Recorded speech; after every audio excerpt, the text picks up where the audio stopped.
आपण ऐकत आहात VAG मराठी स्टोरीज आणि मी सादर करते आहे मिसमॅच लव या कथेचा पुढचा भाग. चला सुरुवात करते. मिसमॅच लव भाग 70. तो संपूर्ण आठवडा एका विलक्षण आणि न बोलक्या ओढीमध्ये सरला. सकाळचे 9:30 आणि संध्याकाळचे 7:45 या 2 वेळा गार्गी आणि कार्तिकच्या आयुष्यात आता एकदम फिक्स झाल्या होत्या. तो न चुकता तिला सोडायला आणि न्यायला यायचा. गाडीतला प्रवास बहुतांश वेळी शांततेत जायचा, पण त्या शांततेतही एक संवाद होता. गार्गी कधी कामावरून दमून आली किंवा चुकून तिचा कारमध्येच डोळा लागला तर कार्तिक गुपचूप एसीचं टेम्परेचर वाढवून द्यायचा. गाडी खड्ड्यांवरून जाऊ नये यासाठी त्याने शंकरला आधीच गाडी हळू चालवण्याची ताकीद दिलेली असायची. आणि हे सगळं मात्र गार्गीच्या नजरेतून सुटत नव्हतं. तिला आता त्याचा तो कडक मुखवटा आणि आतली काळजी स्पष्ट दिसत होती. पण जसजसे दिवस पुढे जात होते तसतशी गार्गी आतून थोडी निराश होऊ लागली होती. रात्रीच्या वेळी तो बेडवर आणि ती सोफ्यावर ही दरी अजूनही कायम होती आणि तिला आता त्याच्या या वागण्याचा जरा रागच येऊ लागलेला. आता आज सकाळचाच प्रसंग. कार्तिकला ऑफिसला जायची घाई होती. एक अत्यंत महत्त्वाची बोर्ड मीटिंग होती. तो आरशासमोर उभा राहून घाईघाईत आपला शर्ट घालत होता आणि अचानक बटन लावताना त्याच्या शर्टचं बटन ऐनवेळी तुटलं पाहून कार्तिकच्या कपाळावर लगेचच आठ्या पडल्या आणि पुढच्या क्षणाला त्याने डोळे घट्ट मिटले. अरे यार, याला हे आत्ता तुटायचं होतं. आता दुसरा शर्ट इस्त्री करावा लागेल. पटकन इंटरकॉम उचलून त्याने खाली कॉल लावला. गार्गीचं लक्ष एव्हाना त्याच्याकडेच आलं होतं आणि तिने पाहिलं बहुतेक त्याचं शर्टचं बटन तुटलंय. सिधू पटकन वर ये म्हणत फोन ठेवला आणि त्याच्या कपाटाकडे आला. अरे यार, आता कधी येणार हा? काय माणसं आहेत या घरात? कपड्यांना इस्त्री करताना साधं बटन तुटलंय हे बघता येत नाही का? आता ऐनवेळी मी दुसरा कोणता शर्ट घालू म्हणत तो कपाटामध्ये शर्ट शोधत होता. गार्गी ही तिथेच आवरत होती. तिने आरशातून त्याच्या त्या चिडक्या चेहऱ्याकडे पाहिलं आणि शांतपणे वळून विचारलं, काय झालं? मी करू का काही मदत? कार्तिक तिच्याकडे न पाहताच वैतागून म्हणाला, तू काय करणार आहेस? इस्त्री करून देणार आहेस? आणि मग नोकर कशाला आहेत? त्याच्या आवाजात तो नेहमीचाच टोमणा होता. गार्गीनेही अत्यंत नॉर्मल टोनमध्ये पण तिच्या त्या नेहमीच्या आत्मविश्वासाने उत्तर दिलं, बटनच सुटलंय ना, मग मी लावून देऊ शकते. म्हणजे माझ्याकडे आहे साहित्य. बघा, म्हणजे मिस्टर हायजीन तुम्हाला चालत असेल तर. तिचा तो चालत असेल तर हा शब्द त्याच्या OCDवर नेमका वार करणारा होता. कार्तिकने एकदा घड्याळाकडे पाहिलं आणि मग तिच्याकडे बघून तो इगोमध्येच म्हणाला, 5 मिनिटाच्या आत होणार असेल तर कर. गार्गीने एक भुवई उडवली आणि खोडकरपणे म्हणाली, का? इस्त्री 5 मिनिटात होणार आहे? तिच्या या सडेतोड उत्तरावर कार्तिककडे काही बोलण्यासारखं नव्हतंच. त्याने फक्त अस्वस्थतेत खिशात हात घातला आणि वैतागून भलतीकडे पाहू लागला. गार्गीने एव्हाना तिच्या बॅगमधून सुईदोरा काढला आणि ती त्याच्या अगदी जवळ जाऊन उभी राहिली. कार्तिकची उंची तिच्यापेक्षा थोडी जास्त असल्याने तिला थोडं मान वर करूनच ते छातीजवळचं बटन लावावं लागणार होतं. ती त्याच्या अगदी समोर एका श्वासाच्या अंतरावर उभी राहिली होती. एक क्षणाला तिने एका हाताने त्याच्या शर्टाचं कापड पकडलं आणि तिने बटन लावायला सुरुवात केली. तशी तिची ती थंड बोटं नकळत कार्तिकच्या उघड्या छातीला स्पर्श करून गेली.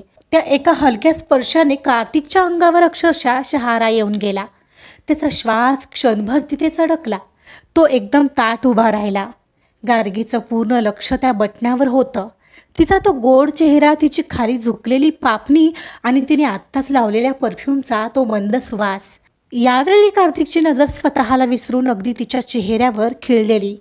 त्याच्या श्वासांची वाढलेली गती आणि उष्णता गार्गीला तिच्या कपाळावर स्पष्ट जाणवत होती. ती आतल्या आत प्रचंड नर्वस झाली होती, पण तिने तसं दाखवलं नाही.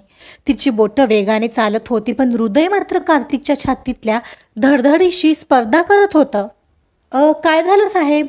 एवढ्यात अचानक सिद्धूवर आला होता आणि त्याच्या आवाजाने गडबडलेली गार्गी घाबरून बाजूला होण्याच्या नादात तिला अचानक सुई टोचली. आउच! झालंय आता काम, तू जा. जी साहेब म्हणत तो लगेच निघून गेला. गार्गी आता तिच्या बोटांवर फुंकर मारत होती. हळू करता येत नाही का? घाई आहे? बघू किती लागलंय. म्हणत त्याने स्वतःच्याही नकळत तिचं बोट आता हातात पकडलेलं. 5 मिनिटाच्या आत बसवायला तुम्हीच लावलं होतं मिस्टर कार्तिक. ती थेट त्याच्याकडे पाहत म्हणाली. तेव्हा त्याने आपण काय करतोय हे लक्षात घेऊन तिचं बोट झटकन सोडलं. आता हे असंच ठेवणार आहेस का? मला उशीर होतोय. पटकनावर. तो जडवलेला श्वास आणि त्याचं ओशाळलेपण दूर करण्याच्या प्रयत्नात भलतीकडे पाहत म्हणाला तशी ती पुन्हा पुढे झाली. लावलेल्या बटनावर एंडला गाठ मारली आणि दोरा तोडत म्हणाली, झालंय आता. असं म्हणत तिने दोरा तोडला आणि ती नकळत वर पाहणार तोच तिची नजर थेट कार्तिकच्या नजरेला भिडली. पण त्याने ती एखाद्या परक्यासारखी चुकवली. मला उशीर होईल, मी खाली जातोय. तू पण उशीर लावू नकोस. म्हणत अंगात ब्लेझर चढवत लॅपटॉप आणि फोन घेऊन तो दरवाजापर्यंत पोहोचलाही होता. मी आज उशिरा जाणार आहे बुटीकला. तुम्ही जा, तुम्हाला उशीर होतोय तर, ती मुद्दामच म्हणाली. ठीक आहे मग, दुसऱ्या गाडीने जा. मी विराजला नवीन ड्रायव्हरला सांगतोय सोडायला. काही गरज नाही आहे कार्तिक, माझी मी जाईन. या अगोदर काही जात नव्हते का? ठीक आहे, ॲज यू विश, म्हणत तो सरळ निघून गेला. पण त्याचं हे बोलणं तिला लागलं. तिला वाटत होतं किती हा इगो आहे त्याच्यात. जर आतून एवढी ओढ आहे तर हा माणूस एकदा स्वतःहून का नाही व्यक्त होत असेल? किती दिवस चालणार हे असं? गार्गीला त्याच्या या दुराव्याचं आणि स्वतःला रोखून धरण्याचं नवल वाटत होतं. पण तिला हेही माहिती होतं की तो कार्तिक इनामदार आहे. तो सहजासहजी आपल्या तत्वांची तडजोड करणार नाही. इकडे इनामदार व्हिलामध्ये आज सकाळपासून वेगळीच लगबग होती. कारण आज लंडनहून श्रियांशी परत येणार होती. निधी काकू आणि मनीष काकांचा उत्साह तर गगनात मावत नव्हता. मनीष तिला घ्यायला मुंबईला गेला होता आणि दुपारच्या वेळी अखेर व्हिलाच्या पोर्चमध्ये गाडी येऊन थांबली आणि श्रियांशीने खाली पाऊल ठेवताच तिचं लक्ष इनामदार व्हिलाकडे गेलं. इतक्या दिवसांनी तो दिमागदार व्हिला पाहून तिथे काहीच बदललं नाही याची जाणीव तिला झाली. श्रिया, सगळं आहे तसंच आहे ना? हो ना डॅड, अगदी जाताना सोडून गेले होते तसंच दिसतंय सगळं. चल चल चल आत चल. पण आतमध्ये खूप बदल झालाय हा, कळेलच तुला. हो डॅड, चला. ती स्मित करत झपाझप पावलं टाकत दारात आली. तसेही सगळेच तिची वाट बघत सोफ्यावर बसले होते. निधी तिला पाहताच आनंदाने किंचाळली. अगं बाई ग, आली माझी लेक. आणि तिने सिद्धूला लगेचच खुणावलं आणि ती दाराजवळ आली. श्रिया लगबगीने आत येऊ पाहणार तर तिला तिने तिथेच थांबवलं. अगं अगं थांब सिद्धू, पटकन ये रे, किती वेळ लावतोयस? निधीची नुसती घाई सुरू होती. सिद्धू येताच त्याने तयार करून आणलेलं औक्षणाचं ताट तिने घेतलं. अगं हे काय आता मॉम? काय म्हणजे काय? नजर उतारायला नको का माझ्या मुलीची? म्हणत ती तिचं औक्षण करू लागली. इनामदार व्हिलात तिचं जंगी स्वागत करण्यात आलं. इतक्या दिवसांनी जे ते घरी आलेली. आत येताच दादासाहेब, श्रीकांतराव, गायत्री, क्षिती सगळ्यांनाच ती भेटली. पण कार्तिक आणि त्याची बायको दिसत नव्हती. आय थिंक कार्तिक ब्रो ऑफिसमध्ये असेल. Am I right? हो, तो ऑफिसमध्ये गेलाय. त्याची महत्त्वाची मीटिंग होती. तुला तर माहिती आहे ना तो कामाच्या बाबतीत कसा असतो, गायत्री म्हणाली. हो, पण मग मोस्ट इंटरेस्टिंग पर्सनॅलिटी त्याची बायको कुठे आहे? ती नाही दिसत आहे. तिच्याकडे तुझं काय काम आहे? गेली असेल तिच्या त्या भिकारड्या बुटीकमध्ये कपडे शिवायला. गायत्रीने नाराजीचा सूर ओढला. गायत्री, मी आहे इथे अजून. तिच्याबद्दल नीट बोल जरा. तुझी सून आहे ती. घरातल्या माणसांनीच घरातल्यांचा असा अपमान केल्यावर काय होईल? दादासाहेब गरजले. तशी गायत्रीने खाली पाहत उपहासाने मान हलवली. निधी तिला विषय बदलत म्हणाली, आता आली आहेस तर जा, आधी जाऊन फ्रेश होऊन ये. तुझ्यासाठी काहीतरी खायला आणते. हो मॉम, खूप मिस केलं मी इथलं जेवण तिथे. चल आधी मी फ्रेश होऊन येते.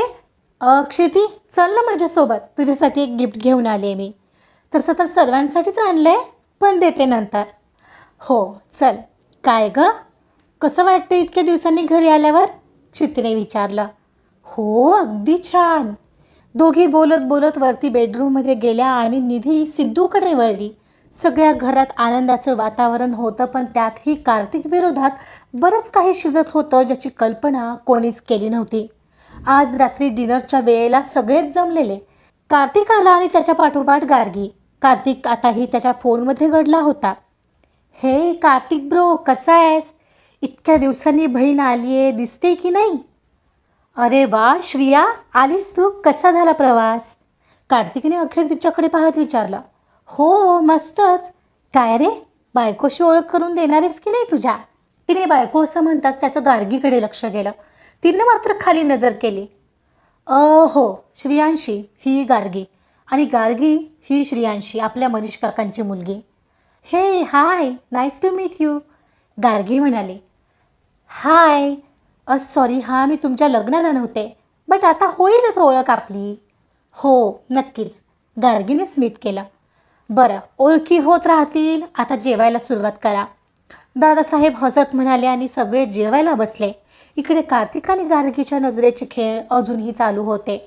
गेले 8 दिवस तिच्यापासून दूर राहून तिची काळजी घेणं, तिला बुटीकमध्ये सोडणं, हे सगळं चालू होतं. पण कार्तिकला आता तिच्याबद्दल आणखीनच ओढ वाटू लागलेली. सकाळच्या त्या प्रसंगापासून तर जास्तच. पण त्या दोघांच्यात असलेली बेड आणि सोफ्याची दोरी काही कमी होत नव्हती. आणि त्याचा बड्डेही 2 दिवसांनी असणार होता. त्याला आता एका मनाला हा सगळा अबोल प्रेमाचा दुरावा संपवून टाकावा असं वाटत होतं. पण दुसऱ्या मनाची मात्र हिंमत होत नव्हती. तसाही तो कुठल्या तोंडाने तिला तसं म्हणू शकणार होता. म्हणून दिवस असेच पुढे जात होते. त्या रात्रीचं सगळं जेवण संपलं तसा गार्गीही तिचं जेवण संपवून उठणार तर दादासाहेब म्हणाले, गार्गी तू थांब, मला जरा बोलायचं आहे. Okay grandpa. तुला नाही कार्तिक, तू जा. कार्तिक थांबला, त्याला दादासाहेब म्हणाले. ओके. कार्तिकला थोडं विशेष वाटलं की तिला का थांबवून घेतलंय, पण विचारू शकत नव्हता तो. सरळ बेडरूममध्ये निघून गेला. बेडरूममध्ये आल्यावर त्याच्या मनात आताही तिचाच विचार चालू होता. आरशासमोर रोज सकाळी तयार होणाऱ्या तिला पाहून खूपदा त्याचं हृदय अजीबरित्या धडधडायचं. तिची रात्री झोपायची वेळी चाललेली तयारी पाहून त्याला अचानक मनात यायचं, तिला सरळ बेडवर उचलून तरी आणावं, नाहीतर सरळ तिला कवेत घेऊन तिला किस तरी करावा. पण तसं करायची हिंमत मात्र त्याच्यात नव्हती आणि ते बरोबर दिसणारही नव्हतं. त्याच अस्वस्थतेत आताही त्याचं मन कामात लागत नव्हतं. ओहो, काय झालंय तुला कार्तिक? काय इतका विचार करतोयस तिचा? दिस इज नॉट कार्तिक इनामदार. एका साधारण मुलीने तुझी ही अवस्था केली आहे, अवघड आहे. इकडे खाली कार्तिक गेल्यावर दादासाहेबांनी विषय काढला. हो, तर मी सगळ्यांना यासाठी थांबवून घेतलंय कारण कार्तिकचा बड्डे 2 दिवसांनी आहे, लक्षात आहे ना? आपण त्याच्यासाठी सरप्राईज बर्थडे पार्टी अरेंज करणार आहोत. आणि हो, याचं सगळं काम मनीष तू पाहणार आहेस. हो बाबा, नक्कीच, मनीष निधीकडे कटाक्ष टाकून म्हणाला. आणि गार्गी, त्याला त्या हॉटेलमध्ये आणायचं काम तू करायचं आहेस. ओके ग्रँडपा, ती म्हणाली आणि ती हरवली. हो, या खडूसचा बड्डे आहे. वाव, मग काहीतरी गिफ्ट तर द्यावंच लागेल त्याला. पण माझं साधं गिफ्ट त्याला आवडेल का? काय माहीत, त्याला आवडो नाही तर ना आवडो, पण द्यावं तर लागेल. तिच्या मनात आता त्याला गिफ्ट देण्याचा विचार झालेला आणि त्याला काय द्यायचं याविषयी ती आता विचार करत होती. सगळं झाल्यावर गार्गी त्यांच्या बेडरूममध्ये आली. पाहते तर तो आताही बेडवर बसून लॅपटॉपवर नजर टिकवून होता. ती सोफ्यावर बसून हातातल्या मोबाईलवर त्याच्यासाठी गिफ्ट पाहू लागली. बराच वेळ सर्च करत होती. तिला समजत नव्हतं असं कोणतं गिफ्ट त्याला देता येईल जे त्याला मनापासून आवडेल. यार, काय आवडेल का या खडूसला? याच्याकडे जगातली प्रत्येक महागडी वस्तू आहे. कपडे, परफ्यूम्स, घड्याळ, सगळं सर टॉप क्लास आहे. असं काय देऊ जे याला आवडेल? ती विचार करत असताना सिद्धूने आता यावेळी त्याला त्याची आवडती स्ट्रॉंग ब्लॅक कॉफी आणून दिली होती. ती कॉफी पीत त्याचं लॅपटॉपवर काहीतरी चाललेलं. गार्गीच्या डोक्यात अचानक एक भन्नाट आयडिया चमकली. तिच्या चेहऱ्यावर एक मोठं आणि मिश्किल हसू उमललं. मॅजिक मग, ब्लॅक कलरचा मॅट फिनिश मग, जो रिकामा असताना पूर्ण प्लेन दिसेल, पण जशी त्यात ही गरमागरम ब्लॅक कॉफी ओतली जाईल तसं त्यावर काहीतरी हटके शब्द उमटतील. पण काय बरं? असं काहीतरी जळजळीत जे वाचून त्याची बुद्धी ठिकाणावर येईल. गार्गी थोडा विचार करत मनातल्या मनात शब्द जुळवण्याचा प्रयत्न करत होती. Don't miss to smile mister hygiene. हा विचार येताच तिला स्वतःलाच खूप भारी वाटलं. जेव्हा हा त्याच्या त्या सिरियस आणि परफेक्ट मूडमध्ये या मगात कॉफी होतेल आणि त्याला तो टोमणा दिसेल, तेव्हा त्याची रिॲक्शन बघायला खरंच मज्जा येईल. गार्गीने उद्या बुटीकमध्ये जाताना तो खास मग कस्टमाइज करून घेण्याचं नक्की केलेलं. तिने लॅपटॉप बंद करून डोळे मिटून घेतलेल्या कार्तिककडे पाहिलं आणि मनात फक्त एकच विचार आला, खडूस कुठला? आजचा भाग इथेच संपलेला आहे. बघूया गार्गी जेव्हा हा मग त्याला देते कार्तिकला आवडतंय का, आणि कार्तिक काय रिॲक्ट करतोय, आणि बड्डेला काय होतंय, हे सगळं जाणून घेण्यासाठी ऐकत रहा मिसमॅच लव्ह. कथा आवडत असेल तर प्लीज लाईक करा, सबस्क्राईब करा आणि शेअरसुद्धा करा. Thank you so much.